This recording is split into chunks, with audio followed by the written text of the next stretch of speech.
Muito boa tarde a todos. Espero que o almoço tenha chegado. Não está ligado? Mete mais a direito. Pronto, assim. Espero que alguns de vós, pelo menos, tenham conseguido almoçar. Os outros vão ficar assim giros e em boa forma, que é o que dá no almoçar. Bem, vamos dar então início aos trabalhos desta tarde com o nosso queridíssimo professor João Leão, que era para vir de manhã e vem ao início da tarde. O João Leão, como todos sabem, foi Ministro das Finanças até há cerca de um ano e pouco atrás. Neste momento é Vice-Reitor aqui do ISCTE. Teve aqui um papel importante no desenho deste programa e de estarmos aqui hoje, portanto deu um contributo para este evento na sua concepção. E é com muitíssimo gosto que o acolhemos aqui a fazer um keynote speech sobre o papel de umas finanças públicas sólidas, transparentes e responsáveis, que tem sido também uma das bandeiras do governo socialista em Portugal e também do governo em que o João foi não só secretário de Estado primeiro, como depois ministro. João.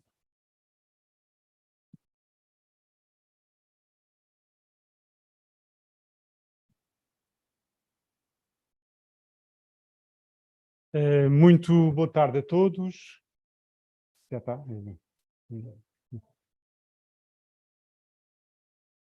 Tá. Muito boa tarde a todos. É com muito gosto que venho aqui fazer esta apresentação sobre o papel de finanças públicas sólidas, transparentes e responsáveis. Eu, neste contexto, vou dividir a minha apresentação em 3 momentos diferentes. Na primeira parte vou falar mais em termos teóricos sobre o papel das finanças públicas. Depois, numa segunda fase, vou, como foi referido, olhar muito para a última década em Portugal e para a experiência que Portugal passou e o papel que as finanças públicas tiveram nesta última década. Foi uma década muito interessante do ponto de vista económico e financeiro, em que Portugal esteve sujeito a várias crises e a momentos também de recuperação económica. E depois vou olhar, numa terceira fase da apresentação, para as finanças públicas mais ligadas aos países africanos e em particular aos PALOPs, e os desafios que se enfrentam, que são diferentes em alguns aspectos do caso português e europeu, mas em outros aspectos também são semelhantes. E depois deixo uma parte final para questões mais abertas sobre este tópico. Mas se quiserem, durante a minha apresentação, se houver algum aspecto que não tenha menos claro da apresentação, estejam à vontade para interromper a qualquer momento, está bem? Para não ficarem questões por acompanhar. Eu queria destacar aqui, e isto depois vai-se...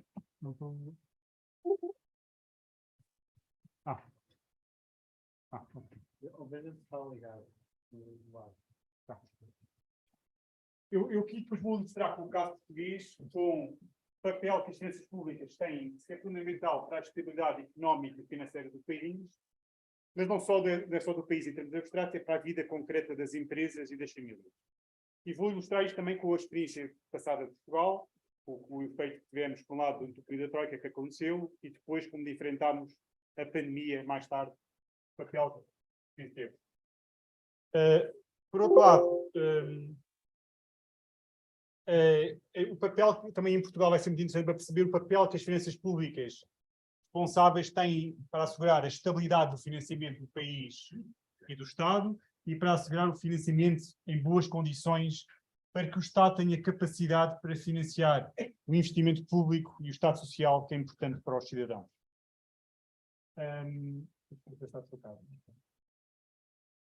Por outro lado, também queria destacar neste contexto, e isso vai ser verdade em Portugal, mas também se percebe também em outros países, como é o caso de Angola, como é fundamental aproveitar a fase positiva do ciclo económico para melhorar as finanças públicas e reduzir a dívida pública, em que o Estado aqui desempenha um papel fundamental macroeconómico de estabilização da economia, que ajuda que quando o país melhora as suas finanças na fase positiva do ciclo, ajuda que em momentos de maior dificuldade o Estado tenha a capacidade e autonomia de vir apoiar as empresas e os cidadãos, tal como aconteceu durante a pandemia.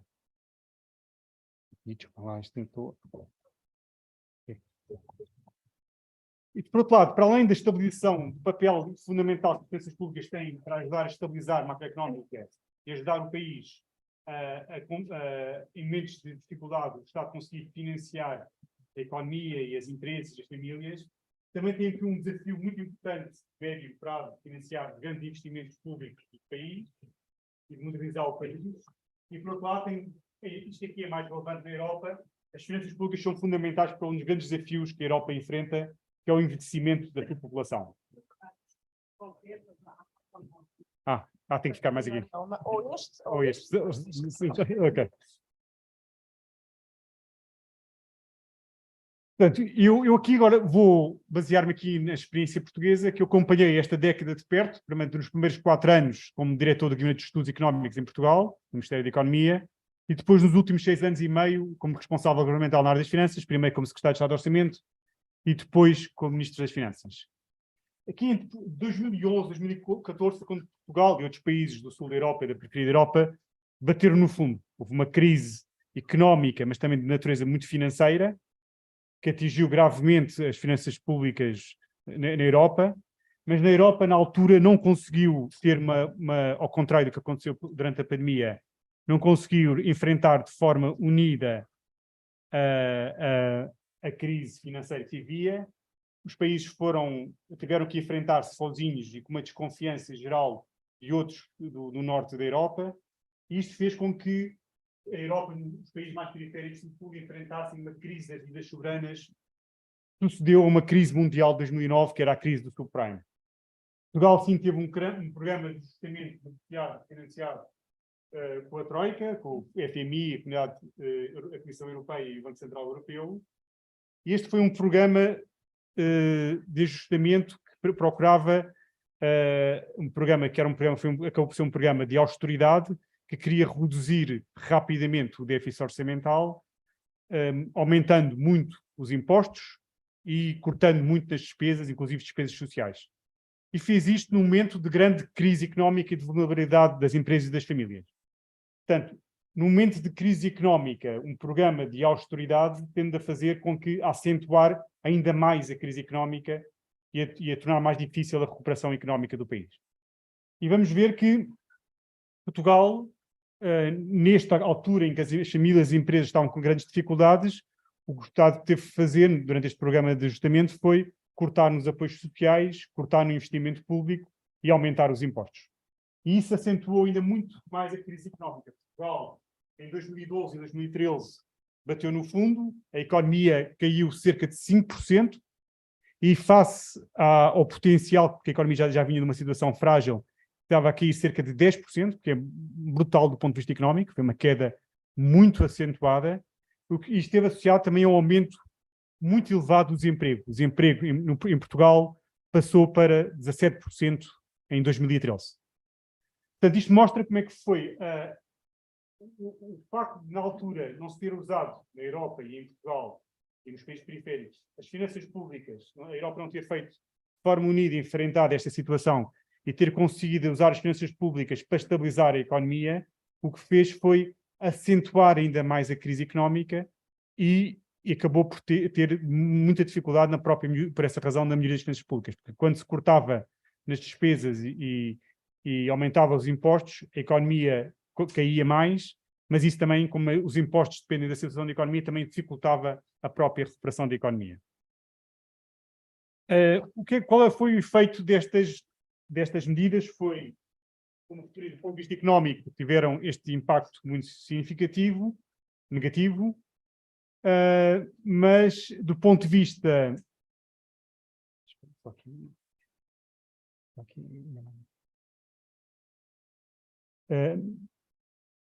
mas também teve, do ponto de vista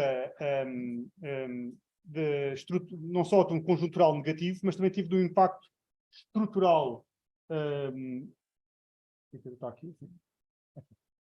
Também teve um impacto estrutural bastante negativo, porque foi além do impacto da conjuntura económica que foi negativa em 2012, 2013, 2014, também levou muitas pessoas a abandonar o mercado de trabalho, muitos portugueses e jovens qualificados emigraram para o exterior e muitas pessoas deixaram definitivamente o mercado de trabalho. Portanto, foi uma perda que demorou tempo ao país a recuperar. Do ponto de vista financeiro, conseguiu-se, na altura, uma redução do déficit orçamental, mas a dívida pública atingiu máximos históricos, porque a dívida pública mede-se em percentagem da economia. Como a economia tinha caído muito, a dívida tornou-se muito elevada face à economia nessa altura. Portanto, Portugal chegou a 2015 com dívida pública num recorde histórico muito elevado. A partir de 2015, Portugal, com o fim do programa de ajustamento, Portugal lançou uma política económica muito diferente, que tinha como objetivo primordial a recuperação da economia e do emprego e, por essa via, das finanças públicas. Esta queria aproveitar o enorme potencial de recuperação que havia no mercado de trabalho, porque a taxa de desemprego estava muito elevada, tinha atingido o tal máximo de 17% em 2013, e havia um potencial de recuperação económica e de empregar pessoas que era muito importante conseguir capitalizar. Para isso foi fundamental, na altura, assegurar uma estabilização da sociedade portuguesa, uma recuperação da confiança das empresas e das famílias, que estavam muito traumatizadas pelo programa duro de ajustamento durante a Troika, e houve medidas também do ponto de vista orçamental e financeiro que procuraram recuperar o rendimento das famílias, incentivar as empresas a retomar a atividade e para dar confiança e estabilidade para que pudesse aproveitar o potencial que estava por explorar. Ao mesmo tempo, Portugal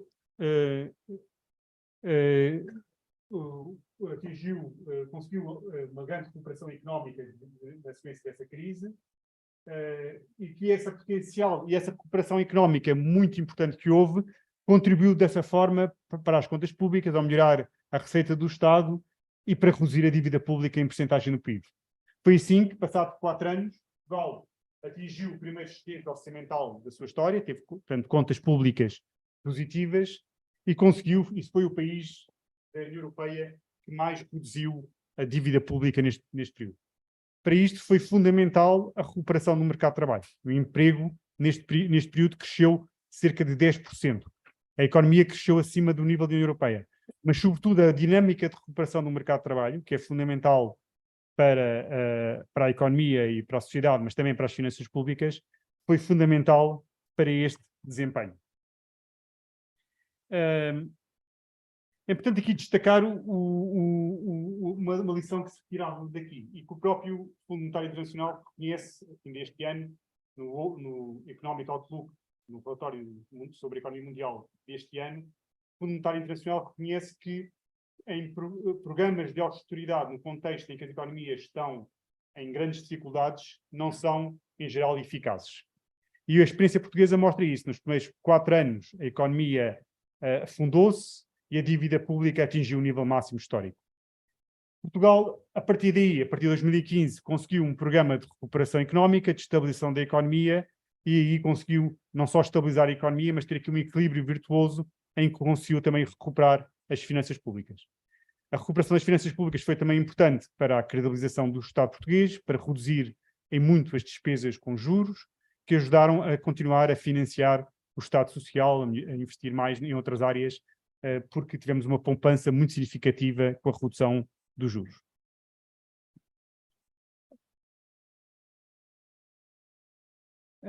Agora, um aspecto importante a destacar é que em 2019 Portugal estava numa situação económica muito positiva, de recuperação económica, já próximo, o emprego já próximo do pleno emprego, portanto o mercado de trabalho, o desemprego já estava muito baixo, a economia em franca recuperação, e era, do ponto de vista também de finanças públicas, apresentado como um caso de sucesso na Europa, com a dívida pública a cair de forma muito rápida. Como é que depois Portugal, a partir de 2020, surge a pandemia, que afetou todo o mundo de forma muito significativa. A Europa, a África e os outros continentes foram dramaticamente afetados. Angola, Cabo Verde, Portugal, foram todos muito afetados. Cabo Verde e Portugal, até por uma razão adicional, como são países muito expostos ao turismo, o turismo foi praticamente congelado nessa altura e, portanto, foram muito afetados por isso. Angola também foi muito afetada porque afetou os preços das commodities, do petróleo e de outras commodities que exporta, que baixou muito drasticamente nessa altura. Portanto, estes países foram todos muito afetados. Mas Portugal e a Europa conseguiram enfrentar esta crise de forma muito diferente da anterior, da crise de 2011 a 2013, 14, que foi a crise das dívidas soberanas na Europa, em que foi na altura enfrentada com austeridade, e a Europa, perante esta crise da pandemia, decidiu adotar uma estratégia diferente, uma estratégia que apostava em estabilizar a economia e apoiar a população e as empresas. Portanto, quando surgiu a pandemia, Portugal iniciou de um quadro europeu muito diferente, como eu referir, e também teve partir de uma situação financeira bastante mais favorável. E Portugal pôde lançar apoios de grande dimensão. Isto é a autonomia que dá ter uma estratégia financeira diferente e ter finanças públicas sólidas e transparentes. Portugal suportou grande parte do custo dos trabalhadores durante o ano 2020. Muitas empresas deixaram de poder trabalhar e o Estado simplesmente pagou o custo que as empresas tinham com os trabalhadores, porque senão, de outra forma, as empresas teriam de despedir os trabalhadores, não teriam conseguido pagar os salários dos seus trabalhadores, porque estavam todas paradas durante a pandemia. Todas não, em determinados setores estavam muito parados. E Portugal também deu apoios realizados às famílias que tinham perdido trabalhadores independentes, famílias que precisavam de cuidar dos filhos, porque os filhos não podiam ir à escola. Teve um conjunto também de apoios importantes para estabilizar o rendimento das famílias e, para além de suportar os custos com salários, também suportou custos fixos das empresas. Em muitas áreas, como na restauração, no turismo, no setor de transportes, as empresas ficaram praticamente sem receita e aí o Estado, para que as empresas não entrassem todas em colapso, em vez de estar a cortar na despesa, fez o contrário, aumentou a despesa para ajudar a financiar essas empresas e para manter essas empresas em atividade. Isto foi extremamente importante e esta capacidade que a Europa e Portugal tiveram de usar o seu financiamento para estabilizar a economia é algo muito importante nas finanças públicas. Muitos países em África não tiveram essa capacidade, porque não têm esta capacidade de financiamento nos mercados financeiros que a Europa teve, e, portanto, tiveram momentos de maior dificuldade. Alguns países, como Portugal fez e outros países europeus fizeram, procuraram ajudar esses países suspendendo a amortização da dívida que esses países tinham com Portugal e com a Europa, para ajudar esses países a atravessar esse período mais difícil. Mas o facto de não terem financiamento autónomo junto dos mercados, junto dos investidores, não terem estas finanças públicas que permitem esse financiamento, não permitiu que no momento de crise conseguissem esse financiamento do Estado para ajudar a economia, as empresas e as famílias. Portanto, passaram aí por momentos de maior dificuldade. Portanto, enquanto a economia em Portugal caiu cerca de 5%, em Cabo Verde, que também tem a ver com a dependência do turismo, chegou a cair cerca de 15% em 2020. Uma queda muito mais acentuada. E com maiores dificuldades do ponto de vista económico e social.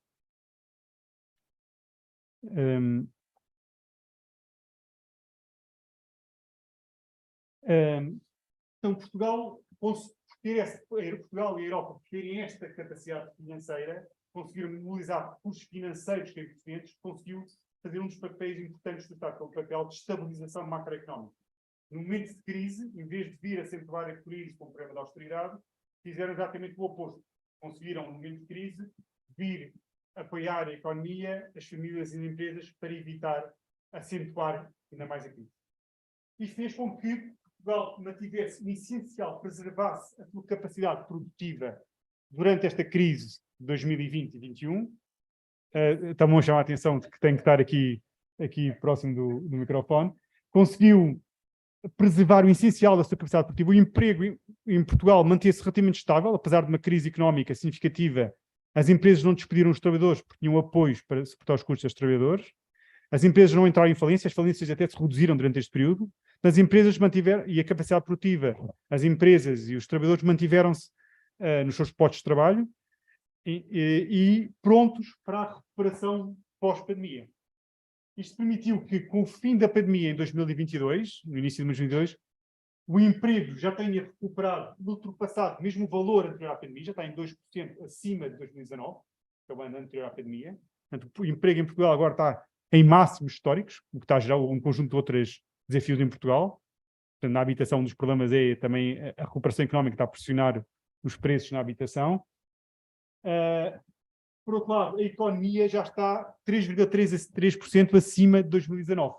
Portugal já recuperou totalmente da queda da pandemia e já está 3,3% acima do valor máximo que tinha atingido em 2019. Portanto, Portugal, num espaço de 2 anos depois do início da pandemia e depois de 1 ano de conclusão da pandemia, do ponto de vista económico, já estava no essencial recuperado. Vamos contrastar com o outro período, com o período da Troika. Aí Portugal e alguns países e a Europa e outros países mais acentuados nos países do Sul e da periferia da Europa começaram a ter problemas económicos em 2008, com a grande crise mundial do subprime. Portugal e a Europa, como não tiveram uma política de apoio e de recuperação da economia, demoraram não 1 ou 2 anos, como aqui, a recuperar o nível anterior, mas só em 2018, 10 anos depois, é que a economia e o emprego em Portugal voltaram a valores comparáveis em 2008. Foi uma década para recuperar e não 1 ano para recuperar. Portanto, Portugal passou por ali por momentos de grande, uma crise muito acentuada, em que a política de forte contenção que foi seguida acabou por acentuar ainda mais a crise e fazer demorar mais tempo para a sua recuperação.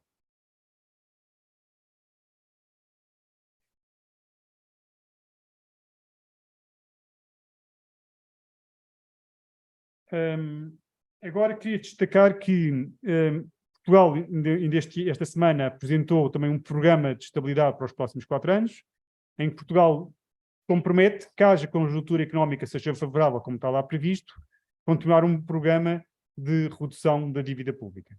Mas também é de esperar que, se as coisas não acontecerem tal como está previsto e houver uma conjuntura económica positiva não se materializar, Portugal tenha capacidade para inverter e reconhecer que nos momentos de dificuldade económica não são momentos para reduzir a dívida pública, mas aceitar que a dívida pública aumenta para ajudar a economia, as empresas e as famílias.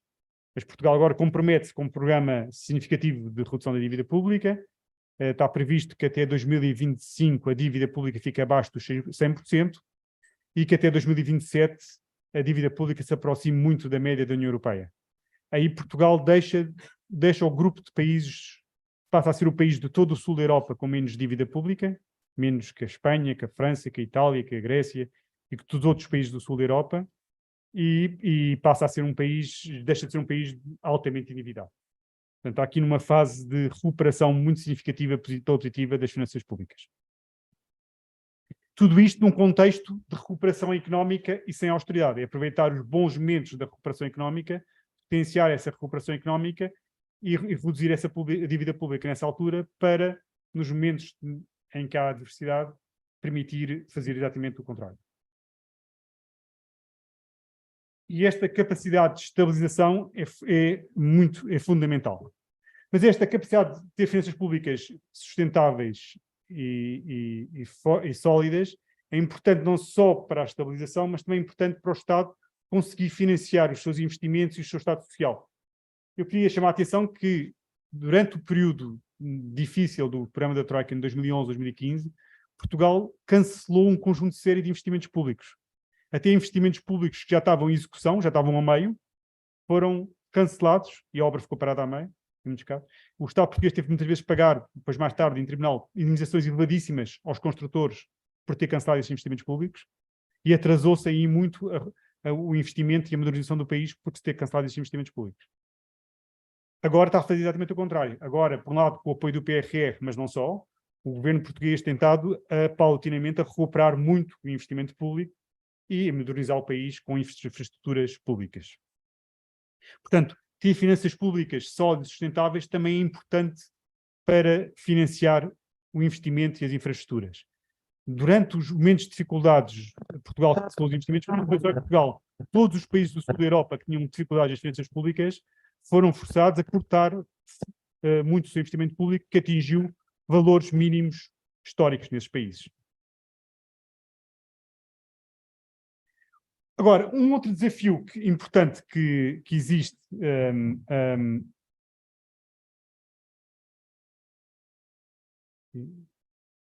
um outro desafio que aqui é muito diferente, e depois quando falarmos aqui mais da parte em África e da África subsaariana, é muito diferente do que acontece na Europa, um grande desafio é o envelhecimento da população. Portugal e os outros países da Europa, em particular os do Sul, a população são dos países mais envelhecidos do mundo, a população está a envelhecer e a população ativa corre o risco de diminuir significativamente nos próximos 20 anos. O ritmo mental que se espera que, se não houver saldos migratórios muito positivos, na ausência desses saldos migratórios, se não houver muitos imigrantes a virem para Portugal, a população ativa diminua 20% em 20 anos. Ou seja, diminua quase 1% ao ano. Isso seria retirar mais de metade do potencial de crescimento do país, por causa da diminuição da população ativa. Reparem, isto que eu estou a dizer em Portugal é exatamente o oposto do que vamos ver a seguir o que acontece em África. Em África tem todo outro potencial que aqui não existe na Europa. A Europa está sujeita a este forte envelhecimento e forte redução da população ativa e tem aqui um desafio muito grande de ou aceitar essa redução ou então aceitar uma imigração muito maior vinda de outros países com maior dinâmica populacional. E aqui este envelhecimento da população ativa vai criar desafios económicos. Portanto, a economia poderá crescer menos. Por outro lado, uma população mais envelhecida implica despesas muito mais significativas do ponto de vista do Estado Social. Investir muito mais em despesas com pensões e saúde associada a uma população mais envelhecida. Portanto, estes são desafios muito importantes nos próximos 10, 20 anos para as finanças públicas estar em condições de conseguir fazer face ao envelhecimento muito rápido da população. Agora, isto aqui é no pressuposto de que este envelhecimento da população não é compensado por fortes saltos migratórios. O que temos acontecido nos últimos 2 anos em Portugal é que a imigração tem compensado esta redução da população e este envelhecimento da população. Portanto, o emprego está a aumentar porque têm vindo muitos imigrantes ajudar e contribuir para a economia portuguesa. Mas não é óbvio que durante 20 anos conseguimos manter estes saldos migratórios tão elevados como conseguimos nos últimos 2 anos. Implicava ter em Portugal cerca de mais de 1,5 milhão de imigrantes, o que não é óbvio que Portugal consiga fazer nos próximos 20 anos. Queria agora deixar algumas notas, antes de passar para uma parte de maior para discussões, deixar algumas notas sobre finanças públicas em África e ver até que ponto há aqui desafios diferentes que enfrentam na...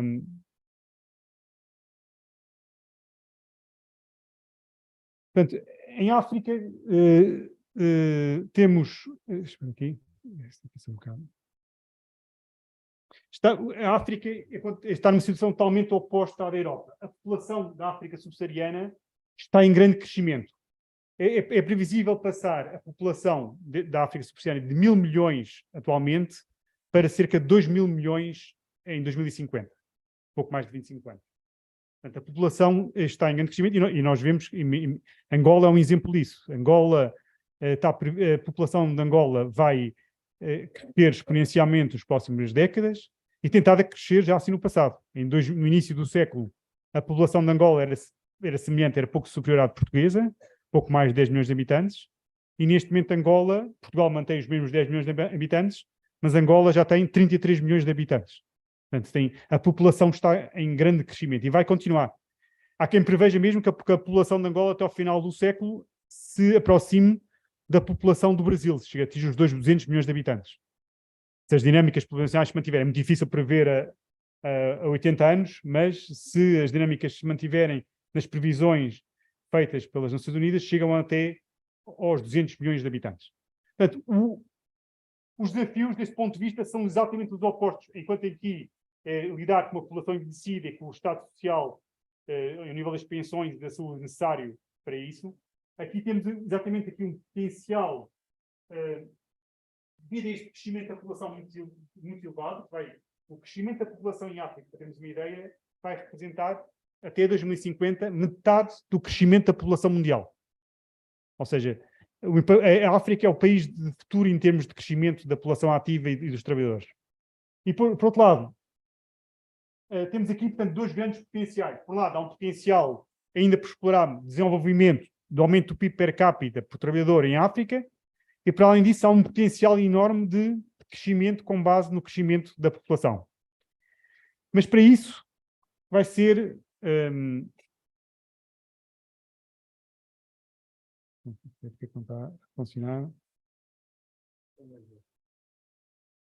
Aqui. São desafios enormes para as finanças públicas, para a gestão das finanças públicas destes países. Então temos grandes necessidades de investimento em infraestruturas e em capital humano para desenvolver a economia desses países e para servir uma população em forte crescimento. Vai ser preciso mais escolas, mais hospitais, mais estradas, mais produção de eletricidade. Infraestruturas vão ter que duplicar, triplicar nestes países em pouco tempo. Ao mesmo tempo, devemos ter uma população em rápida organização que vão exigir, e natural que vão exigir uma enorme pressão sobre os governos para aumentar os gastos em bens e serviços públicos necessários para servir essa população. E isso vai ter um grande desafio para as finanças públicas destes países. É importante ter esta capacidade de mobilizar estes investimentos, porque a mobilização destes investimentos é que vai assegurar esse rápido crescimento do económico em África. Portanto, se tivermos uma população não só jovem e em crescimento, mas altamente qualificada, com boas infraestruturas, isso é que vai assegurar um forte crescimento económico que é preciso potenciar. As finanças públicas têm que estar, por um lado, conhecer estes desafios, mas estar ao serviço destes desafios e explorar o grande potencial de crescimento que vem dos investimentos que pode fazer. Mas aqui temos, como vocês estão a antecipar, desafios muito grandes para o sistema de gestão das finanças públicas. Ao mesmo tempo que a pandemia deixou muitos países da África um espaço orçamental e fiscal limitado. A dívida pública aumentou e têm menos capacidade de se financiar neste contexto. Portanto, é fundamental melhorar a capacidade de financiamento do Estado para conseguir face a estes enormes desafios de investimento. E, portanto, o Estado precisa de aumentar as receitas por duas vias muito importantes. Por um lado, precisa ter mais receitas de impostos, já vamos ver que são ainda muito baixas em África, em porcentagem do PIB, e vai precisar de mudar muitas receitas de impostos para financiar estes investimentos e servir melhor a população com serviços públicos. Mas, por outro lado, vai ter que, para mobilizar esses investimentos, também faz sentido mobilizar empréstimos não só de instituições internacionais, empréstimos bilaterais, mas também empréstimos financiados pelo mercado. Em termos de receita fiscal, porque é que onde há aqui margem para aumentar muito a receita fiscal? Se olharmos para os países africanos, da África subsaariana, em 2018 a receita de impostos, o peso da receita de impostos na economia era de apenas 16%, 16,5%. Na União Europeia é superior a 40%. Portanto, ainda há grande capacidade de mobilizar receita, está a ser feito com calma e com tempo, demora tempo, não é algo feito de um momento para o outro, mobilizar receita para financiar as despesas de investimento do Estado Social em África.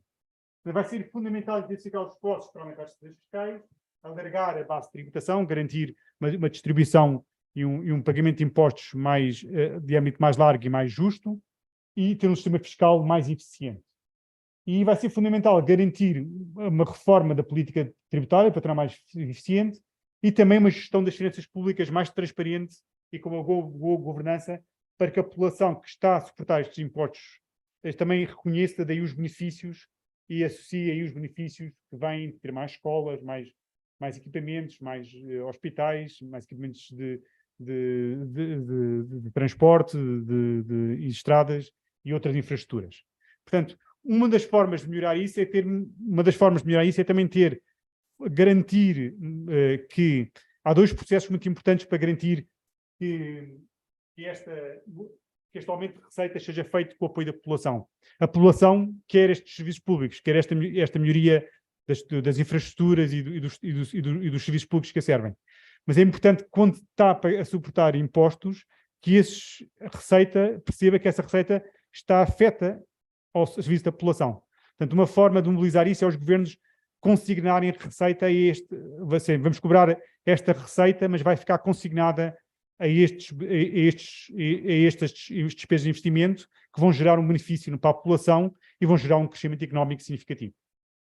Por outro lado, sobretudo para o investimento, para os enormes desafios de investimento público, também vai ser preciso recorrer a investimentos através de empréstimos. E porque as enormes necessidades de investimento é difícil financiar apenas com base nas receitas de impostos, portanto, uma mobilização de empréstimos vai ser muito importante. E aí pode recorrer quer a financiamento de investidores dos mercados, financiamento nos mercados, como se faz muito nos países europeus e nos Estados Unidos e em outros países asiáticos, mas também recorrer a financiamentos institucionais do Banco Mundial, do Fundo Monetário Internacional e financiamentos bilaterais. A África já tem feito um dado passos nesse sentido. Entre 2007 e 2020, já houve 21 países africanos que aproveitaram a oportunidade para aceder aos mercados internacionais de dívida e emitiram o que se chama Eurobonds, financiando-se dos mercados internacionais para financiar esses investimentos. É mais fácil financiar-se nos mercados internacionais se houver uma boa gestão das finanças públicas e se ficar de forma transparente que estes financiamentos são para investimentos públicos. Aí é mais fácil conseguir atrair estes investimentos e este financiamento do parte do exterior. Por outro lado, há ainda um potencial muito grande para mobilizar empréstimos de credores bilaterais, como a China tem feito muito isso, a Europa também pode ser mobilizada, Portugal e outros países europeus têm feito empréstimos dentro mais dos países com quem têm mais relações. Portugal faz mais com os países dos PALOP, mas também instituições multilaterais como o FMI e o Banco Mundial têm aqui um papel de conceder empréstimos para financiar este investimento modernizador da economia africana. Isto aqui aplica-se, em geral, a muitos países africanos, mas em particular também em muitos países dos PALOP, como Angola, e Moçambique, Cabo Verde e Guiné e São Tomé. Portanto, os países africanos já têm estado a conseguir mobilizar este financiamento, mas existe muito espaço aqui para mobilizar este financiamento se for afetos em investimentos modernizadores e se forem feitos também investimentos na área ambiental para ajudar a combater e a enfrentar as alterações climáticas. São áreas em que os países, os investidores internacionais estão mais abertos a financiar investimentos.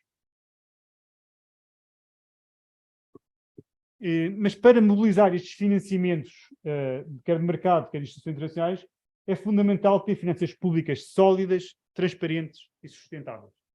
Em que seja claro que se está a financiar investimentos que vão melhorar a economia e as populações, e isso cria melhores condições para financiar os investimentos. Para isso precisamos de instituições fortes e robustas, com quadros qualificados e capacitados na gestão financeira pública. Eu queria aqui chamar a atenção que esta pós-graduação em finanças públicas do IGT, dirigida aos PALOP e ao Timor-Leste, e que teve aqui o apoio da Comissão Europeia e do Programa das Nações Unidas para o Desenvolvimento, dá um contributo importante para este objetivo de criar instituições mais robustas nas áreas das finanças públicas, capacitando tecnicamente com quadros altamente qualificados na gestão financeira pública. Este vai ser um grande desafio, porque as finanças públicas em África e nos PALOPs têm desafios diferentes, muito elevados, mas também na Europa têm desafios de outra natureza também muito significativos, mas de outra natureza, tem mais a ver com o envelhecimento da população. Em África é exatamente o oposto, é de construção, desenvolvimento económico e de construção de infraestruturas que aproveitem o potencial de crescimento associado também ao crescimento da população. E ficava por aqui. Agora eu deixaria um espaço também para as questões que tiverem.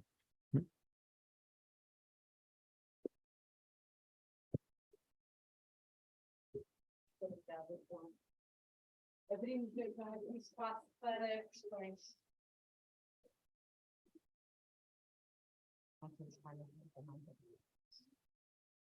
Perguntas aqui ao nosso caro ministro. Obrigado.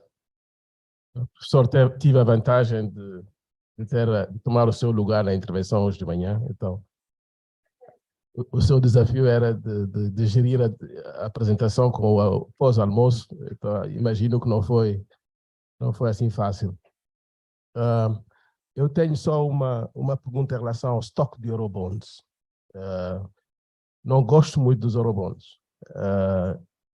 E a consequência disto, pela sua indexação em dólares, a forma também que vê colete de reembolso, estou a ver que países vão ter grandes problemas nos próximos 2, 3 anos. Há um grupo de países que subscreveram aos Eurobonds e que vão começar a pagar este ano, o próximo ano, e não vejo como é que eles conseguem fazer face a isto.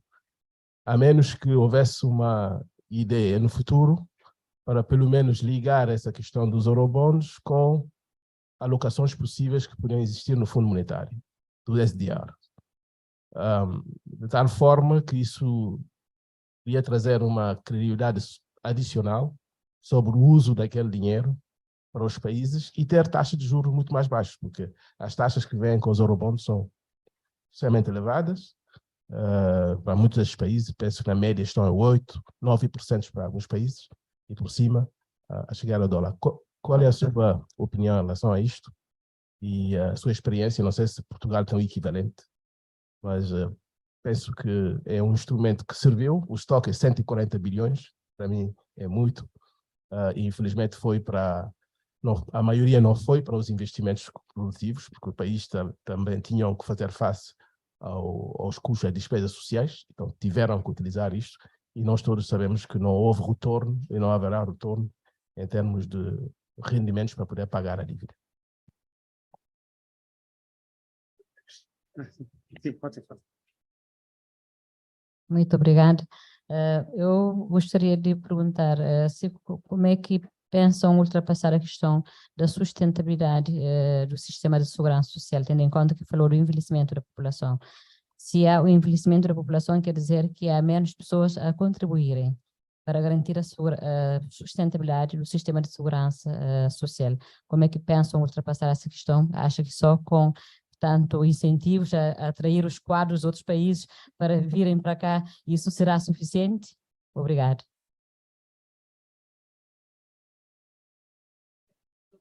E depois respondo a estas três. Muito obrigado, professor. Portanto, venho de São Tomé e Príncipe. É importante, sou apaixonado pela política de Portugal, mas, no entanto, percebo que em 2019 houve um excedente orçamental, salvo erro, 2% do PIB.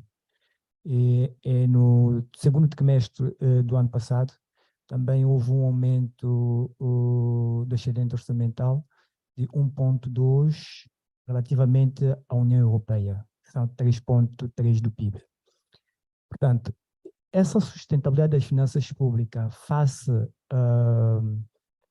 à política da União Europeia, que é manter o déficit orçamental abaixo de 3% do PIB e fazer com que a ratio dívida-produto seja abaixo de 60% do PIB.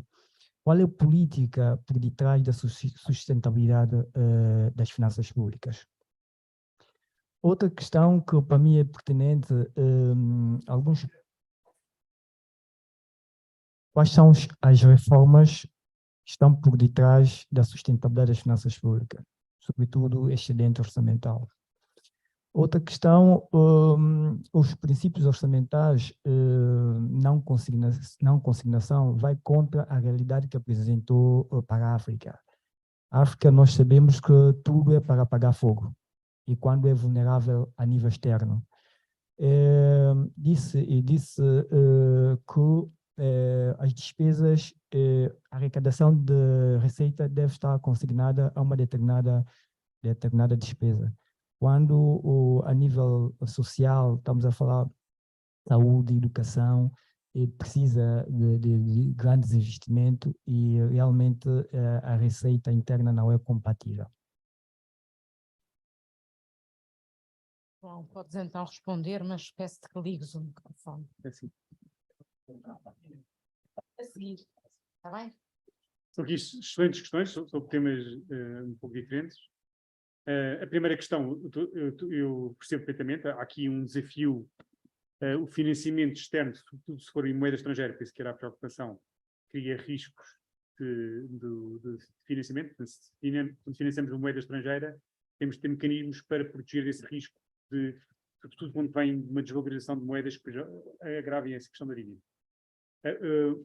o ponto principal não era tanto a forma de financiamento. O que eu queria chamar a atenção é que para financiar as despesas correntes, as despesas na área do que o Estado precisa fazer de forma corrente, tem que ser essencialmente mobilizar a receita de impostos, que faz parte.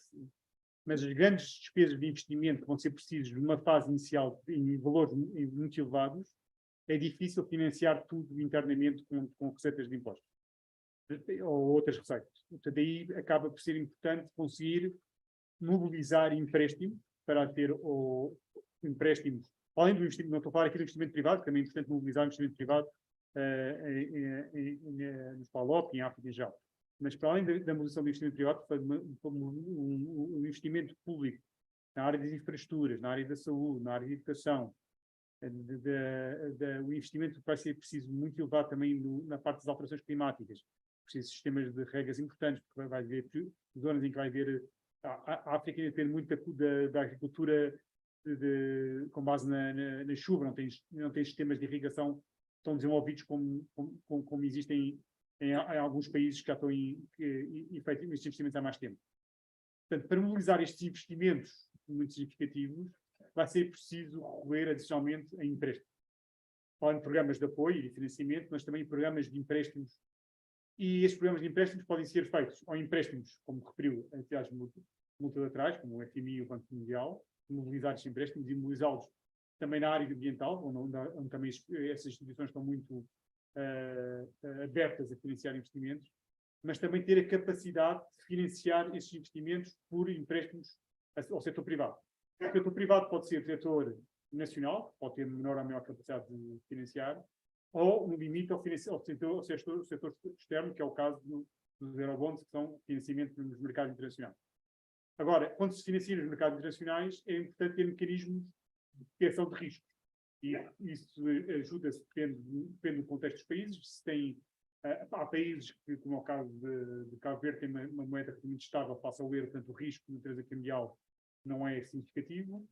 E quando há o risco de natureza cambial, tem mecanismos de proteção desse risco, para evitar que isso depois seja um risco para as próprias finanças públicas desses países.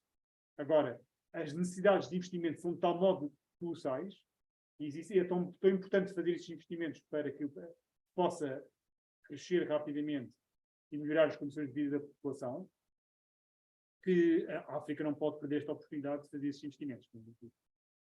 Em relação à segunda questão que foi colocada sobre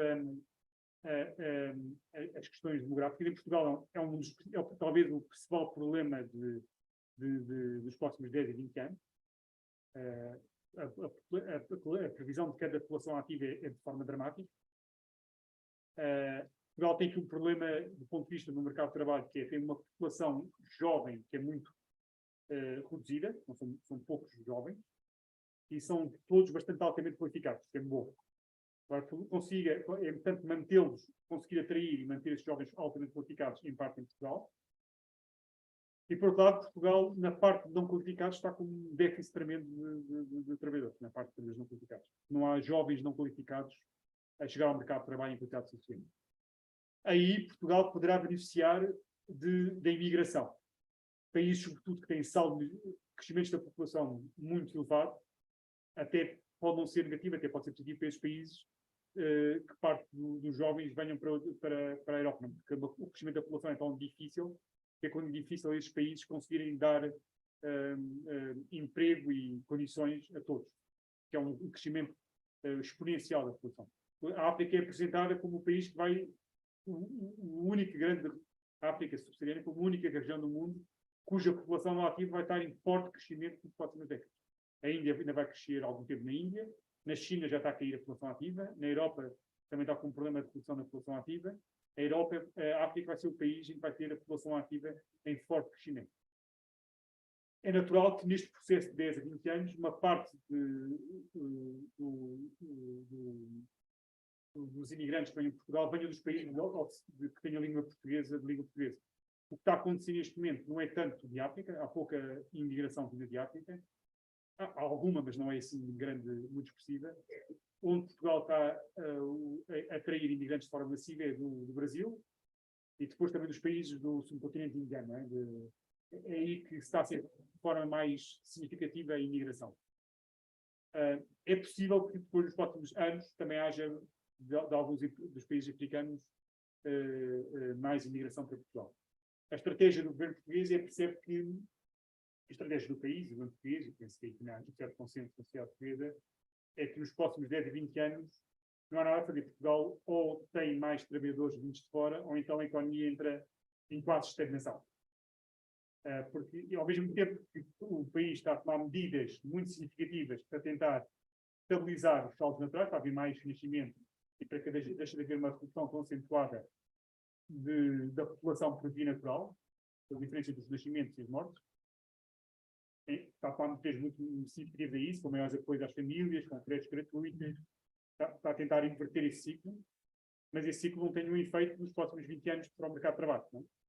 E, portanto, se queremos evitar uma estagnação económica nos próximos 20 anos, a população que está em Portugal, que nasceu no exterior, vai ter que duplicar. Neste momento é um pouco mais de 1 milhão de habitantes, vai ter que passar por um valor de 2,5 milhões de habitantes, em cerca de 25% da população. Vai ter que ser aqui uma alteração nos próximos 10 e 20 anos, massiva da sociedade portuguesa, com muito mais imigrantes, para evitar esta estagnação económica.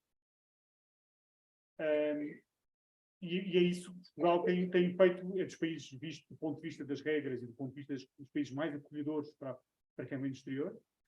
Tem agora um grande desafio, que é o desafio que é um desafio para atrair imigrantes, que é o preço da habitação extremamente elevado, sobretudo nas grandes cidades e no sul e no Algarve.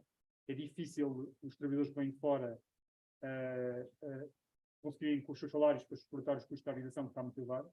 Portanto, essa dimensão da habitação tem neste momento uns entraves à imigração grande, mas do ponto de vista das políticas, Portugal é um dos países em que oferece condições, não estou a dizer que nas práticas sejam sempre as mesmas, sejam sempre todo lado. Diga? Como é que fica sustentável o sistema de segurança social nesse processo? Agora, quando se olha para a sustentabilidade da segurança social em Portugal, os números da segurança social são positivos, mas é verdade que, e mesmo as projeções a médio prazo da segurança social são positivas. Mas isso porque a segurança social também beneficia do facto do sistema, de haver transferências bastante significativas do Orçamento de Estado para o sistema de pensões. Neste caso, para a CGL.